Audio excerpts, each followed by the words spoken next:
Thank you very much. Next on our agenda is approval of minutes from prior meetings. Okay. First, Yes, I move to approve the minutes of May 13th, 2019. from the regular, are there any comment, or second, sorry? I'll second it. Okay, are there any comments or questions regarding these minutes? I have one maybe comment. Under approval of minutes from the April 2019 regular meeting, it says they seconded a motion to Wait, approve. which, I'm sorry, in the May from the 13th? minutes, the May 13th minutes. Which page? First page, section 2. Yep. Approval of minutes. Yep. April 8th, 2019 regular meeting. Okay. Says Commissioner Abbott moved and there was seconded a motion to approve the minutes from the May 13th, 2019 regular board meeting. I mean, The dates? The date of The date is wrong there? The date is wrong. Okay. So that should be, I think, the April 8th. Yeah, April. 2019. Yep. Yeah. Thank you, good catch. So that will be amended. Any other corrections? Hearing none, may we have a roll call vote to approve these with that amendment, please? Commissioner Abbott. Yes. Commissioner Schisler. Yes. Commissioner Clark. Yes. Commissioner Goebel. Yes. Commissioner Anderson. Yes. Commissioner Wolf. Yes, Minutes are approved. thank you. Next up, another set of minutes. Yes, I move we approve the minutes of the May 13th annual meeting. Is there a second? Second. Thank you. Are there any comments or corrections to these minutes? Oh, Hearing none, may we have a roll call vote, please? Commissioner Abbott. Yes. Commissioner Schisler. Yes. Commissioner Clark. yes. Commissioner Goebel. Yes. Commissioner Anderson. Yes. Commissioner Wolf. Yes, Minutes are approved. thank you. Sorry, next up, another set of minutes. I'll move to approve the minutes from May 13th public hearing. Pardon? Okay, I second. thank you. Are there any comments or corrections to these minutes? Hearing none, may we have a roll call vote? Commissioner Abbott. Yes. Commissioner Schisler. Yes. Commissioner Clark. Yes. Commissioner Goebel. Yes. Commissioner Anderson. Yes. Commissioner Wolf. Yes. Minutes are approved. Thank you. Finally, one more set of minutes. I will move to approve the minutes from the May 13th, 2019 regular meeting. A second. Thank you. Any comments or corrections to the May 13th, 2019 regular meeting? Yes, under attendees absent, it says Commissioner John Mulvaney. I don't think he was part of that. He was no longer Take that off. commissioner. Good point. Good point. Thank you. He was absent, but that's a I good was point. right He there. I read Wasn't on the board. He so wasn't there on you the go. board. for Wasn't that. a commission. Yeah. Thank you. Good catch. Thank you. Time served. Time, sir. Any other corrections? Hearing none, may we have a roll call vote, please? Commissioner Abbott. Yes. Commissioner Schisler. Yes. Commissioner Clark. Yes. Commissioner Goebel. Yes. Commissioner Anderson. Yes. Commissioner Wolf. Yes. Minutes are approved. Thank you. Next on our agenda is communications and correspondence. We had several in our packet regarding Thornwood Park and the stormwater tanks. We also have received several other communications after our packet was produced that are, I believe, in all of our hands, and I'm not sure if it's on the table over there. Yeah, we put copies on the table, and this is everything that was received through 3 p.m. this afternoon. So this will all be included in the meeting minutes. And again, mostly just regarding Thornwood Park and keeping trees and trying to keep the property as same as it is right now. Before we move on to recognition of visitors, I thought it'd be prudent to have the village engineers give their presentation regarding the alternative plans so that maybe some questions will be answered for anybody that's already here that might want to speak to us. So we'll have them do that, and then we'll recognize visitors. And then we might have questions when we have our conversation later in the meeting of the engineers again and ask them. But at this time, we'll have the engineers come up and give us their presentation. Good evening. Thank you, Commissioner Wolf. Thank you. So my name is Matt Moffitt. I'm with Baxter & Woodman Consulting Engineers. We're partnered with Christopher Burke working on the village's West Side Park neighborhood storage project. And I think as everyone is well aware, there's been many presentations about this project, years of study, and over the last few months there's been presentations and site visits of each of the 3 proposed locations that we're looking at. After those site visits, the village heard the feedback from residents with concern regarding the number of trees that were potentially going to be impacted. So we went back and took another look at the direction of the village, hearing those comments to see what other configuration options we might have that will provide similar benefits, the same benefits, the same storage and drawdown time. talk about some of our configuration criteria that we looked at, how we analyzed this, the addition of pumping stations and what implications that might have, as well as the 3 locations that we've been discussing these last months. First, our design criteria. So we are currently looking at precast concrete vaults underground. Kind of in the background of the photo is an image of those under construction. I think we've seen these images already up to this point. All the configurations we're looking at have equivalent volume and performance. We've come back and take another look here with the intention of minimizing the impact of trees while still considering construction costs and other impacts to the village and the park. Some of these configurations are creating deeper detention vaults. So our original plan was to try to drain the vaults down by gravity flow. So that is, the elevation of the bottom of the vaults is similar, just above the elevation of the existing storm sewers, so everything can drain out. A passive system requiring much less future maintenance and slightly more redundancy. As we reduce our footprint and go deeper, wrong slide. As we go deeper, that creates the need to potentially pump out that lower portion of the vault. Everything still above that original elevation would still drain out gravity. We'd have to pump out the bottom. We'll talk more about the pumps a little bit. I showed a picture of the construction vault. I know there's concern stuff here. Just threw a picture in next door in Northbrook. This is where we have a large vault underground. Ribbon cutting afterwards, you can see the baseball diamond, the open fields behind. The park was restored back to what it was, actually with some improvements and upgrades. Additionally, I think many are familiar with the West Park project. Slightly different, but still similar, putting detention underground. This was restored with turf grass. There's a variety of things that can happen on the surface once we're done, but the park gets reinstated back into its original intended use or per the Park District and Village Board's agreements. Discussing the pump stations, as I mentioned, only pumping below the gravity outlet. The rates are designed, the pumps would be designed to pump at a similar rate that the gravity would flow out so that our performance is maintained, and we're getting the same performance expectations from the pump.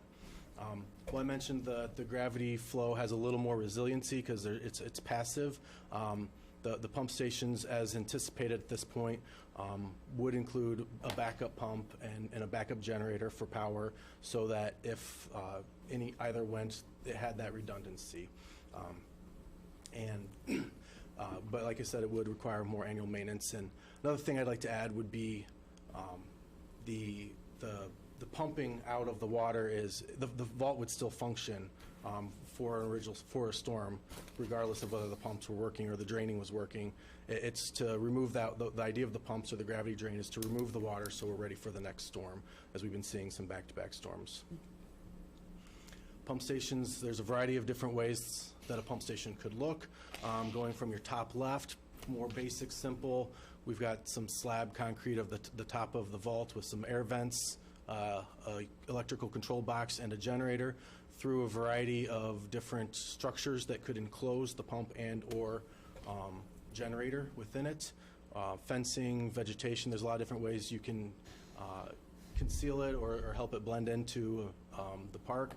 The 2 pictures in the top right are next door in Glenview. That's the Harms Road pump station at Cunliffe Park, where they actually incorporated a pavilion and some restrooms with the pump's house itself, so that not only are there restrooms in there, but the pump and the generators are all within the one building there. So a variety of ways that this could look, depending on how we chose to move forward. We'll start off with Community Playfield. I'm going to present these in the order of the intended construction. We have our original configuration shown here.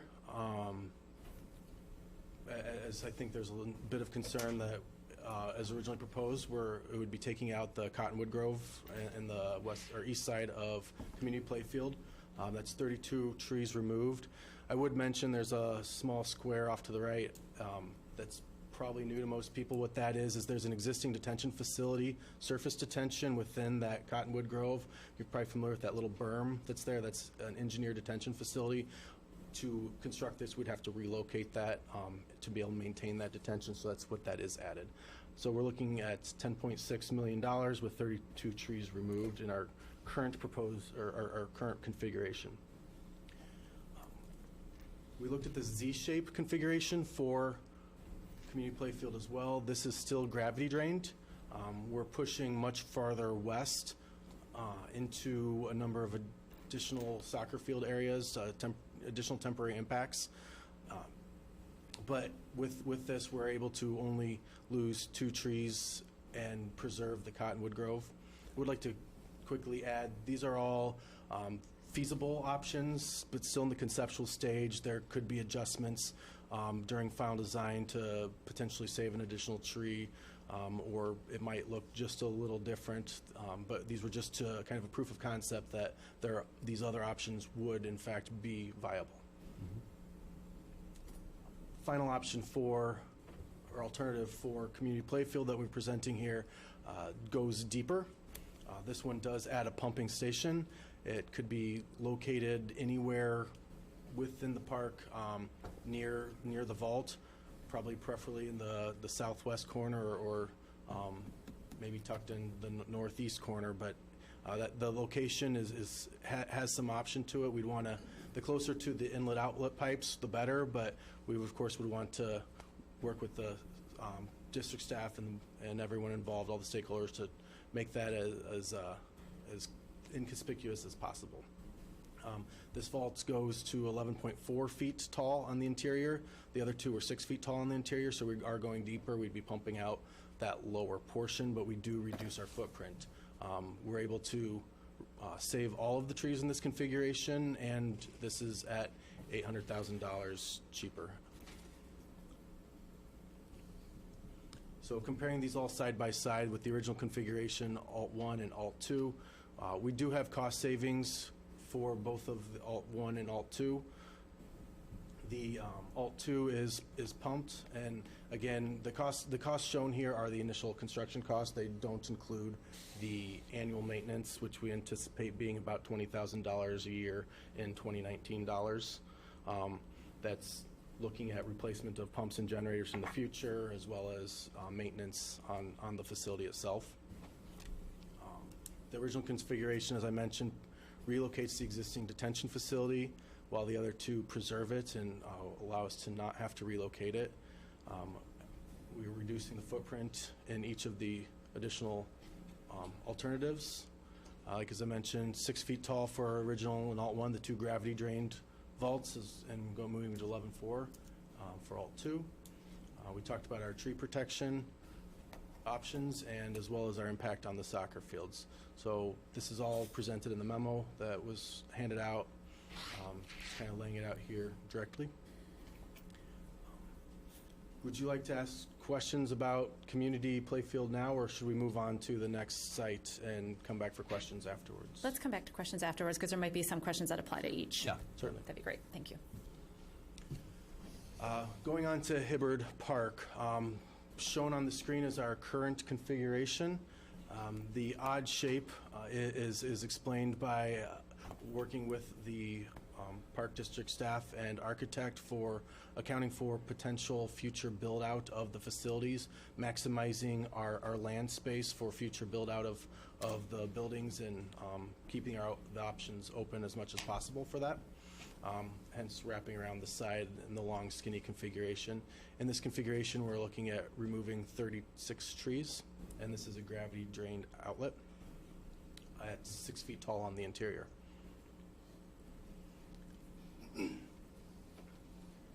Alternative 1, we're going deeper. We're moving to 11 foot 4 inches. These elevation, or these depths are picked by kind of optimal heights for building the precast concrete sections, or there's flexibility here too, but again, looking at the feasibility here at the conceptual stage, so there could be some variation to this, but looking at 11 foot 4 inches tall, we've reduced our footprint almost by half, eliminating the need to wrap around the side of the park all the way around, and also adding a pump station for the lower section of the vault. In this configuration, we're only removing 8 trees compared to the 36 previously. Alternative 2 also removes 8 trees. What we've done here is we've shifted the vault from more the east side of the north section of the park to the west. It's kind of one way or the other. They both work, similar prices, but it could be a one or the other. At this depth, the 11.4 depth still, and with the bottom section pumped out. And then alternative 3, we went even deeper to 15-foot depth to take advantage of that middle section and impacting only 2 trees in this configuration, having to pump out a little more of the water.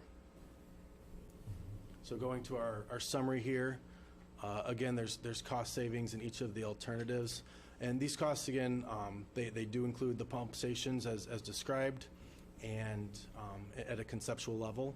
And a reason why the costs are going down are largely in part by reducing the footprint and going deeper. There's less excavation, there's less concrete necessary for the structural vaults, and it's a more efficient footprint. But again, it adds that legacy cost of the annual maintenance. And I think I went through most of these other things, other criteria here. The original configuration is the only one that's gravity only. All of the alternatives are gravity and pumped. We're reducing the footprint as we go through the configurations. 36 trees to 8 trees, 8 trees and 2 trees impacted for each of them, and disrupting 2 of the baseball fields versus 1 of the baseball fields during the construction period. And finally, moving on to Thornwood Park. The current proposed configuration, gravity draining the system by gravity, takes up the majority of the open space on the south portion of the field and removes 53 trees. I think this is one of the areas where we had the most comment and concern about the trees, and we went and looked at some additional options here. Alternative 1 actually increases the cost by $200,000 and ends up removing more trees than the original. However, it does preserve the gravity drain, and this alternative preserves the oak grove in the northeast corner of this open space. So we end up losing more trees, but we preserve the older oak trees in that northeast corner just on the south edge of the tennis courts.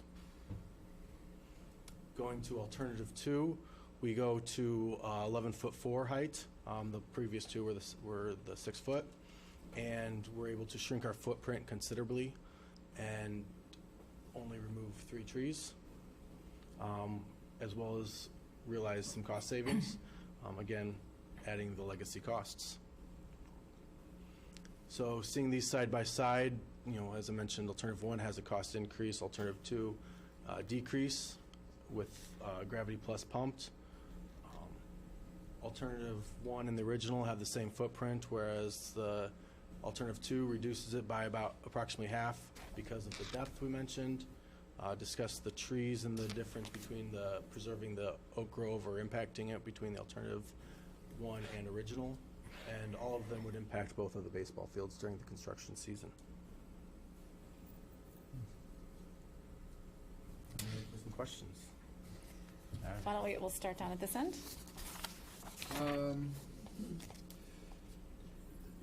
So community playfields, you're adding basically back our detention as underground vaults.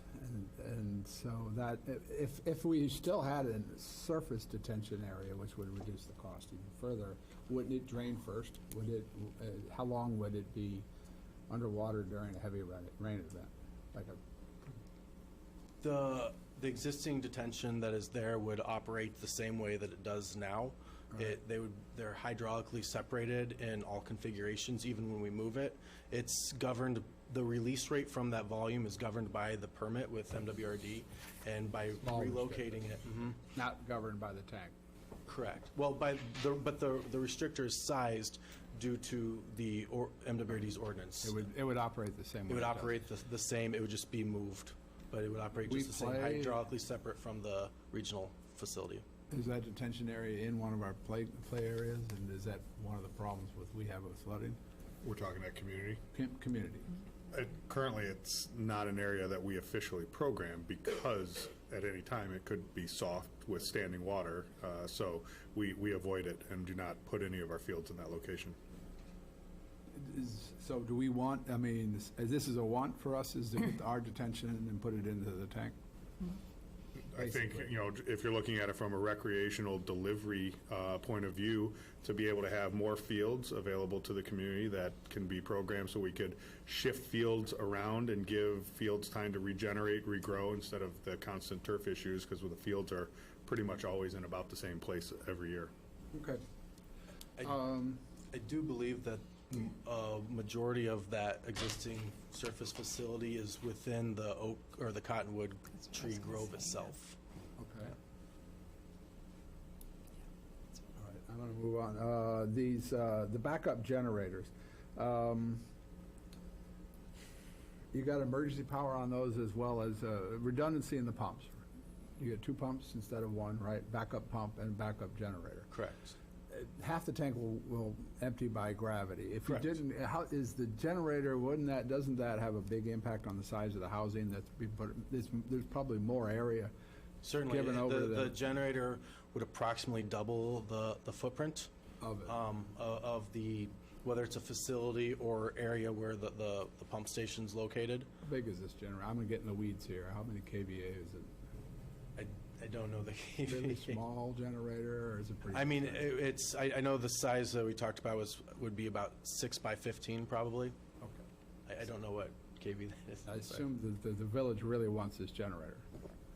I don't know. The question I'm gonna have for the village as to whether or not we can forego the generator or not. in order It's to something reduce that the could size. certainly could be optional. Again, it adds the redundancy of should we lose power, we're still able to empty the vault and be prepared for the next storm event. You'd but get it- half of it emptied, and you could hook up, you could hook up a portable generator to it. That could be an It's a option. question I'd like to put that to the village as to whether or not those generators are a must-have or an option that could possibly be deleted. Well,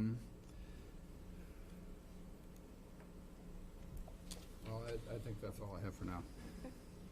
Actually, with the pump gravity combo option, how often do you have to maintain the pumps? How hard is it to access the pumps? Is there anything else that you have to dig up for maintenance purposes when they're not gravity fed exclusively? So all of the pumps are below grade. They're down at the elevation, but they're within either a cast-in-place design structure or a large diameter manhole, so that you have access for personnel to get down in there. I am not an expert on pump stations. We've got a team of people who do that specifically, but I do understand that generally those have to be operated, exercised weekly. It's the same as I'm sure the number of pump stations that are in town for any of your combined wastewater or stormwater sewer systems that you currently have, very similar to any of those. They are motors, so they do require annual maintenance beyond just the exercising of them. But I can't answer too much beyond this. Do you know how yours? Weekly, not monthly? Is that right? You bump fire pumps. Good evening. Hi, Bridget. For those who don't know me, my name is Bridget Berger-Raish. I'm the Director of Engineering and Public Works for the village. And I apologize, I don't have the answer to your question. It's actually our Water Management Department who manages the water plant, and that is their bread and butter, is pump stations. So I'm happy to research that with our superintendent and get that information to you. Thank you. Sorry, Tom. Any other questions, Todd? No? Okay. Cecilia? One other question, a question about these pumps. How much more noise do they generate outside of the pumping station themselves? Do you know? I believe the pump noise Yeah. themselves is pretty minimal. I've been by a number of them and not heard them. They are down below ground within a vault. I think if anything, what you would hear is the generator, and it's an engine running. I'd say likely similar to a vehicle running. It's got mufflers and noise dampening systems incorporated in with it. Okay, that's a question. Generally on the Just kind of a question on the storage tanks themselves, and I apologize if this had been answered in prior meetings. How long are the storage tanks expected to last themselves, the structures? So these are intended to be pre